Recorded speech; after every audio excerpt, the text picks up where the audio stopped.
Portia Bruner is a veteran TV reporter and anchor at Fox-owned WAGA in Atlanta.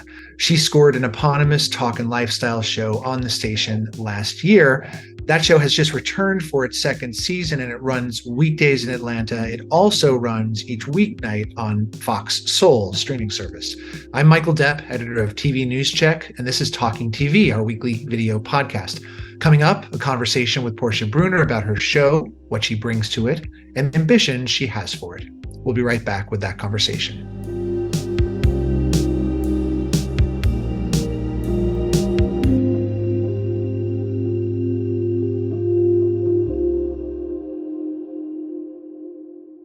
Talking TV is brought to you by Futuri's Post podcasting system.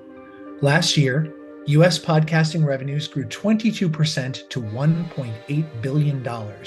When you compare podcasting with other forms of media, it continues to be one of the fastest growing digital channels. With Post by Futuri, you can add a podcasting element to your local newscasts and tap into that growth opportunity. Learn more about Post at futurimedia.com/post4tv. Welcome, Portia Bruner, to Talking TV. Thank you so much, Michael. It's a pleasure and an honor to be here to talk about the ins and outs of being in this talk show land that has made me go exploded head emoji. What just happened? This is amazing. So thank you. Ins and outs. Well, and we will get to all the things that have powered that emoji right now. Portia, you spent a long time as a television reporter on all kinds of beats, including consumer reporting. You've logged time on the anchor desk. You're a well-known person in Atlanta. Why did you want a talk show? Well, because I am a storyteller at heart, right? I'm convinced that this is what God put in my DNA in my mother's womb. I was always the kid in school who had the longest story and sometimes the most colorful story about what did you do over the summer, And when I was in middle school, I wanted to be the first Black journalist in outer space. And I watched every shuttle launch thinking one day that's going to be me. And then in seventh grade, the Challenger blew up on live television. And for a bunch of, middle schoolers sitting crisscross applesauce, that changes things, right? It was heartbreaking. And I just realized, okay, I still want to tell stories. It's not going to be in outer space. But I still want to be a person who gets to tell stories that make people want to listen. And so, of course, journalism was what I was going to do for a living. My mother realized early on she had a chatty girl and was very deliberate about curating a college search that included radio and a television station and magazines and newspapers all on the same campus so we could look at what venue that was going to be. I grew up watching, Ed Bradley on 60 Minutes and, of course, Oprah and Sally Jesse Raphael and Phil Donahue. I had a babysitter who watched Phil Donahue like clockwork. And so I locked in on how somebody, and Larry King, and the local news anchors in Denver, Colorado, where I grew up. And so I locked in early on this concept of being able to ask questions that people who don't have the microphone would want to ask if they could talk to a person. And the skill of listening, not just hearing what somebody's saying, but listening and asking the follow-up and sharing the story and then finding out what the lesson is for others. So I enjoyed journalism. I loved being a professional storyteller. I loved reporting. I loved anchoring. But, when your news director and your general manager say, we have this idea and we think that we would like to give you a platform where you could tell the stories of Black women and the men, women, children, friends that they love and all of the things that Black women are talking about that may not be getting a good spotlight. You say, yes, check, here. I'm here for it. And it was just a given. I mean, it's something that you say when you're a kid, you'd like to do when you're watching Oprah or Sally or Phil. But I didn't ask for it, but I am so, so grateful that this is what God saw fit to do, particularly in this season of my life as a storyteller. So they came to you and said, "Hey, how about a talk show?" It didn't originate with you saying, "I want a talk show."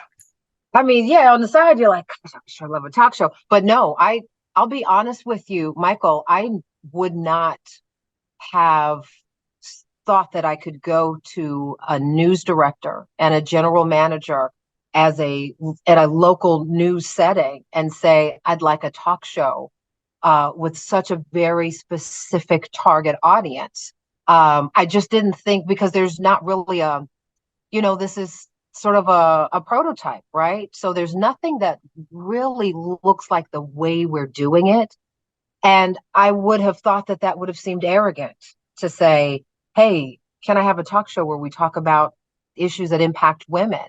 And, the target audience obviously is Black women, but so much of what we are talking about, if you weren't looking at the screen and just listening, it's what women of all backgrounds and ethnic backgrounds and economic backgrounds are talking about. So I wouldn't have thought that that was something that you can say in a mainstream media platform. Can we just narrow it down to what sisters are talking about and be sure to include what the men are talking about and what kids are talking about and what people on the spectrum are talking about and what our Latina brothers and sisters are talking about and what folks who don't know their ancestry are talking about until they're on a search for their adoptive parent. I wouldn't have asked for that. I'm not quite that bodacious. But I am so grateful that they said they'd been watching what I did and some of the things that I did behind the scenes on social media. I guess really were, in a sense, little miniature talk shows, conversations with people. And during COVID, Michael, as you well know, it's why we're doing this in a virtual setting now. People were just silent and lonely and going through it. And if you had to sit alone and you weren't used to that, and I'm an only child and I wasn't used to it, people wanted to be heard and wanted somebody to look into a camera and say, I see you, I hear you, what's going on in your life? And so I was doing these little things called Bruner behind the scenes. I'd been doing them in live trucks and just sort of showcasing what a photographer and I, what our day was like in the day of a, journalist life in Atlanta and a photojournalist life in Atlanta. And then when I started anchoring the noon show, I started doing it in between, the blocks of the newscast in a commercial break, unless we were doing a really heavy news day or really, serious breaking news. You have to always be mindful of your tone, right? So you're not going to talk about what's happening on social media with somebody going off about where you can't take a person on a date when you've got a heavy news day with, shootings and, murder trials going on. But for the most part, I tried to very consistently be present online and on the air. And that's where a really strong following came in. And apparently, I didn't know, but management is watching. There's your lesson right there. Lesson one. Management is watching and people are watching. And when people are watching you, it's important how you show up. I wasn't doing it thinking I get a talk show. I was doing it because I was kind of lonely too and enjoyed the conversation. So sort of an organic outgrowth of Mhm. what you're doing. You talk to any veteran of the syndication world, and they'll tell you that a talk show is all about connecting with the audience. And people are spending time with you every day, in and out. They need to feel connected with you as a person. So, what do you think in your case? What are you giving off that people are connecting with? So and thank you for asking, because that's part of what I've had to learn to be a better talk show host, right? Because my executive producer, Kathy Sapp, spent the first few weeks in like July and August of 2022 getting me out of my news reporter anchor position, right? I'm old school, Michael. So there's no opinion. You're not telling people what you think, you're telling people what you know and what you feel like they need to know to make an informed decision, right? So I was very much a news person, right? So it took me some time to sort of kind of come out of the box a little bit and do what I was doing behind the scenes with my, on social media. And that is what I realized people connect with. They like the fact that I'm open about the fact that I got this dress at a thrift store. I mean, if you shooting two talk shows a day, you're doing two wardrobe changes. Nobody's paying full price for that when we're paying for getting ready for all this college scholarships and college applications. And so I think there was a transparency there that I think a lot of people could relate to and that some people were surprised by. right? So if you're in a news anchor in a top 10 market like Atlanta, everybody's thinking you're making $1 million and you should be shopping at all the fancy stores. I'm like, why would I do that? I mean, I'm managing a budget the same way anyone else is. And so the thrifting is what I heard made people connect. The honesty about the health issues that I've had. When I was diagnosed with psychogenic stuttering, I was still a little bit embarrassed to admit that it stemmed from stress and trauma. At the time, I was going through a lot, right? Some personal family issues. I was covering some really, really, really just horrible things that had happened to a small child and spent several days covering it. And when they arrested the person, and it turned out it was the father who had been telling the media he was just so devastated that this happened to his child, and he was pretending to be a part of the search for his, his baby's remains. When it turned out he was a part of it, as a parent, that hurt. But I didn't Right. realize I was Well, processing all let's of take a that. step back, So, though. Let's take a step back for people who do not know the story or you. mhm, One of the things that you've shared a lot about, in the past, you've had struggles with depression, anxiety. Then this happens in mhm. 2017. You're covering the story, as you've just been describing, and then um, can you just describe what happened to you after that? I mean, Sure, one will probably know sure. what psychogenic stuttering is. So, So before so I got a call early on the morning, where all of this sort of, I don't like to say fell apart because it's really what lifted me in a higher place spiritually. I'll explain. But I got a call that they'd made a break in the case. And because, I'd had some really good relationships with the law enforcement that was covering this and staying in touch, they called me and said, listen, if you can get here, we want to give, the media, the public, an update, and we'll talk to you about what we've learned about this case. So we went out there. It's about almost an hour's drive, got the interview, and the details. As I'm listening, I'm used to processing really bad news and really, painful details, and processing it and then turning around, sanitizing it a bit and making it a little bit more palatable for viewers, especially in a midday newscast. But my body wasn't processing, and my mind was wearing the carrying the pain of it.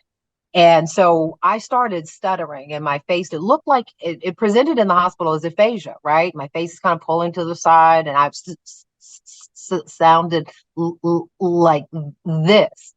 was this And happening on air or was this behind the no, no, no, no, scenes? no, no, no. No, it started right after the interview. I got through the interview at 11 o'clock, 11:15. We're feeding the soundbite. We're feeding in the supers, and talking about what we've learned. And hey, I need to be the lead. This is exclusive. It's the dad, and here's what they know. But somewhere between around 11:30 and 11:37, I started stuttering. But because I'm still very competitive, I was like, this isn't really happening. And my photographer was like, Bruner, I'm not putting you on TV sounding like that. I can't do it. You look like you're having a stroke.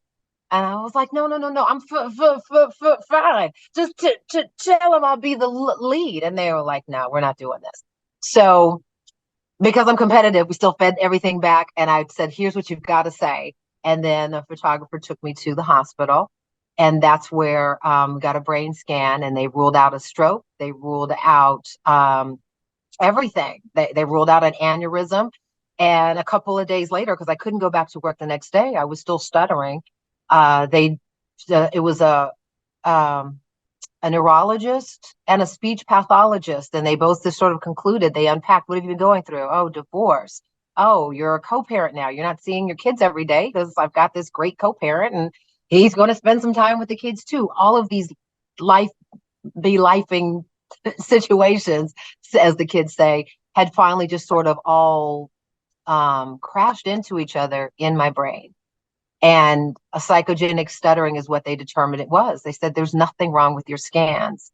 You are stressed and you're probably depressed. And because, some of the NSAIDs that are prescribed for generalized anxiety disorder and depression can really kind of turn down your volume, right? They turn down your reaction to stress, but they sort of also turn down who Portia Bruner is. And that wasn't good for what I do for a living either.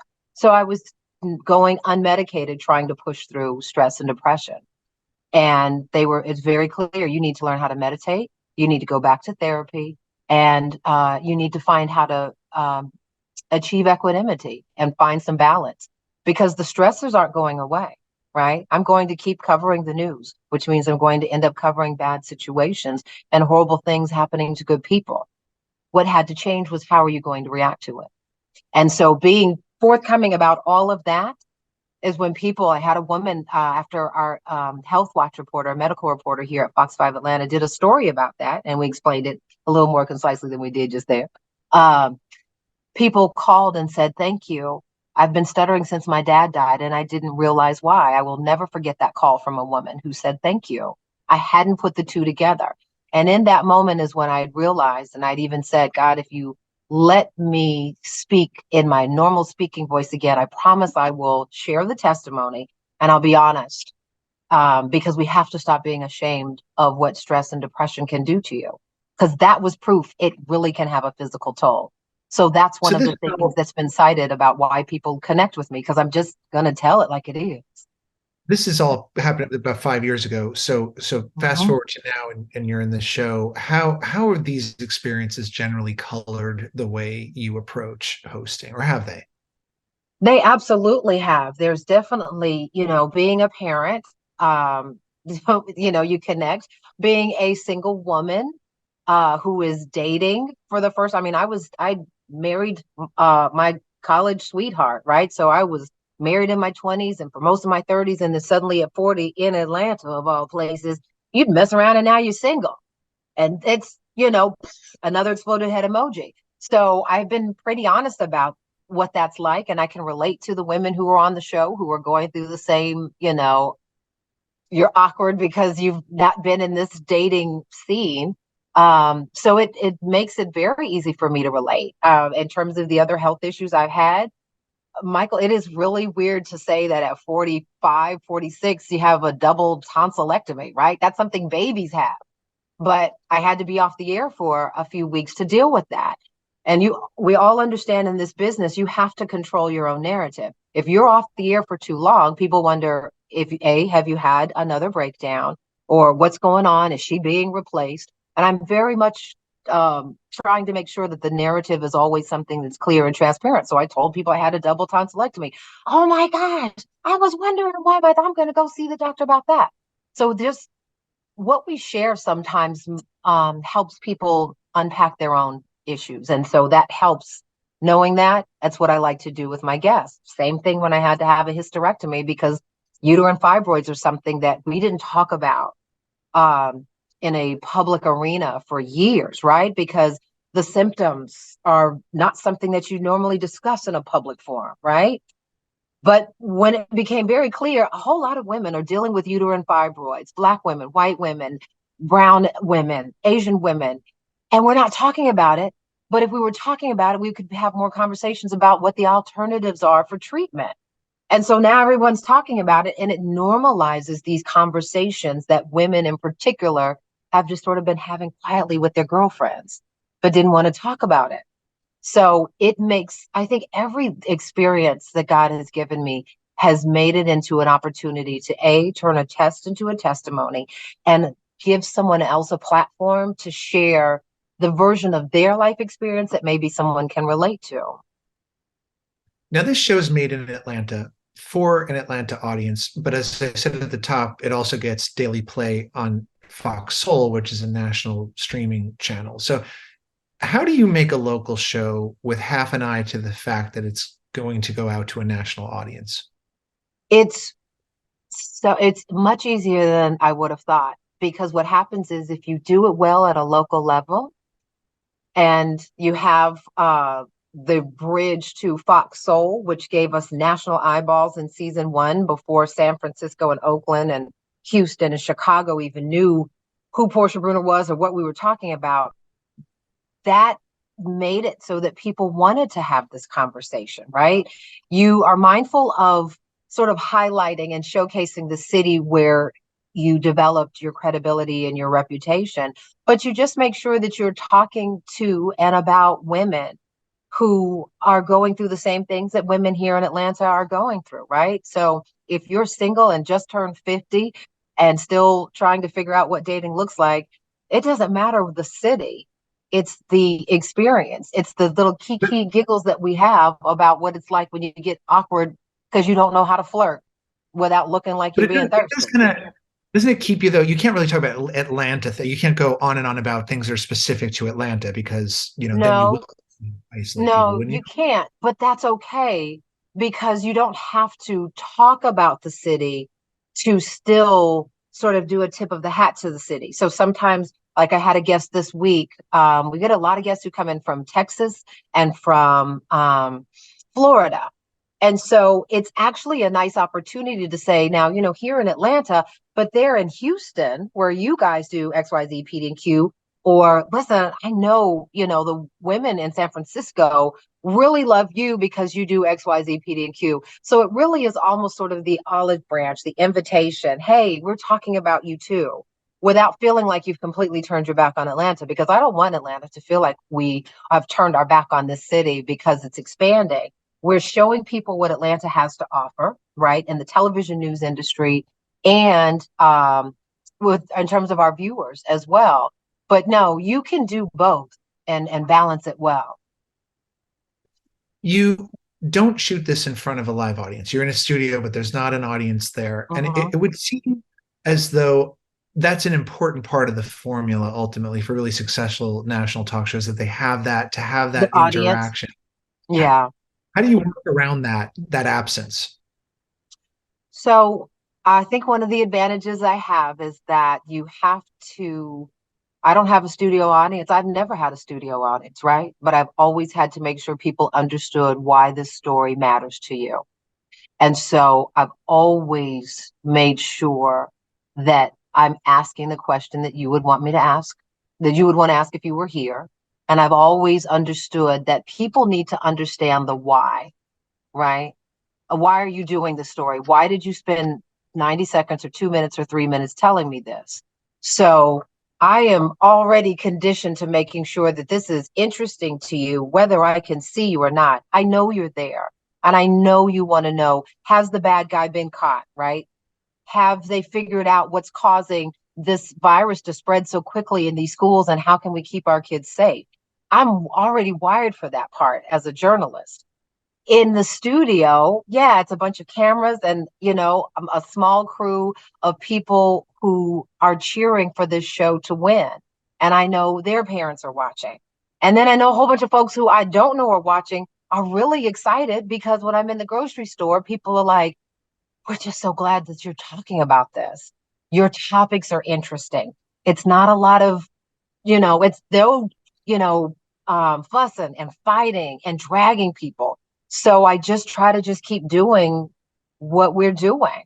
And I recognize it's a we. The show is called Portia, but this is about the women who are hearing their stories. You could insert any woman's name here, right? That's how this is supposed to work. This is supposed to be about your life as a woman, not you, Michael. You're a very handsome man. But for the women who would watch, I'd want them to be able to insert their name here and feel like their story was told as well. So I don't need the people to be here for me to remember that I'm supposed to connect with them, and that I'm supposed to make sure that the guests connect with them as well.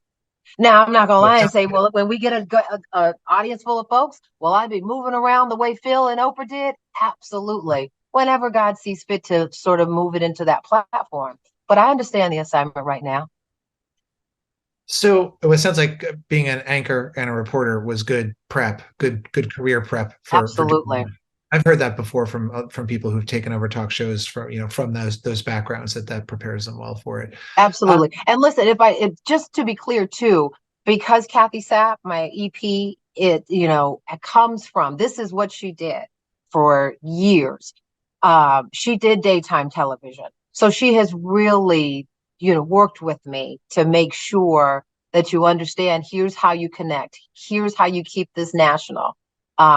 Here's how you balance making sure that we're talking to the folks who help you build your credibility. But here's how you bring in the folks who we want to feel like they're sitting at the table with us. And that's why we always say, welcome back to the table. Welcome back to the conversation. Thank you for coming back, because there's a whole lot of other stuff you could be watching. I thank you for coming back here. That is my way of saying, I see you. Even though I don't see what color your couch is, I see you and I'm here to hear your story and tell your story. Does that make sense? Yeah, of course, of course. So people like Sally, Oprah, they started in local TV and they found their national audience from there. So, are your ambitions similar? Are you swinging for the national syndicated fences with this show? Absolutely. Absolutely.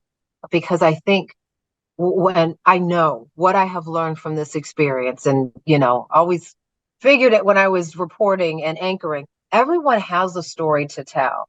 And not everybody knows how to tell their story.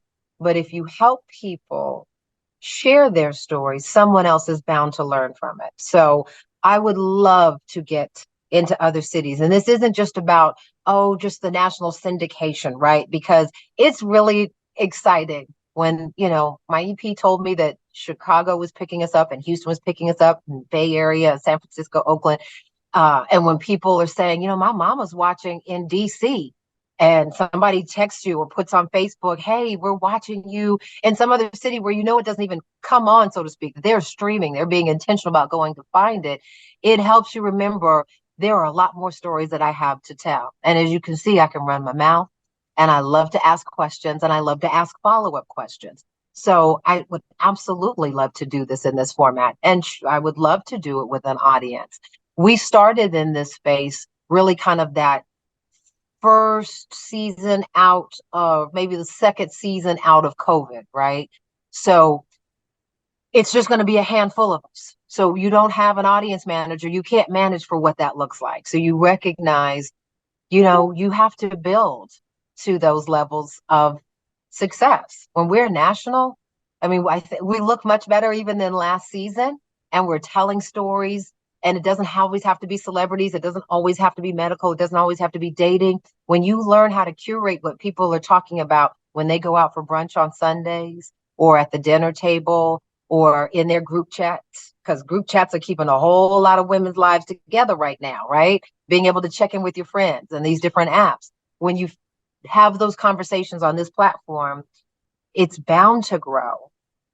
And if you keep it about everybody else except you, I've always felt like my voice, I'm just the mortar between the bricks. The bricks are the guests. The bricks are the subjects of the story, the good video, the pictures that help people connect. All right. Well, the show is Portia, season 2. Portia Bruner is the host. Thanks so much for talking with me. I really appreciate it. Great to Thank meet you. you so much. I'm honored and I really appreciate you taking the time to spread the word. My pleasure. You can find past episodes of Talking TV at tvnewscheck.com, also on our YouTube channel. We also have an audio version that goes out each week to all the places that you get your podcast. We are back most Fridays with a new episode. See you next time. Thanks for watching this one. Thank you. Talking TV is available to watch on tvnewscheck.com. You can also watch and subscribe on YouTube, Apple Podcasts, Google Podcasts, and Spotify.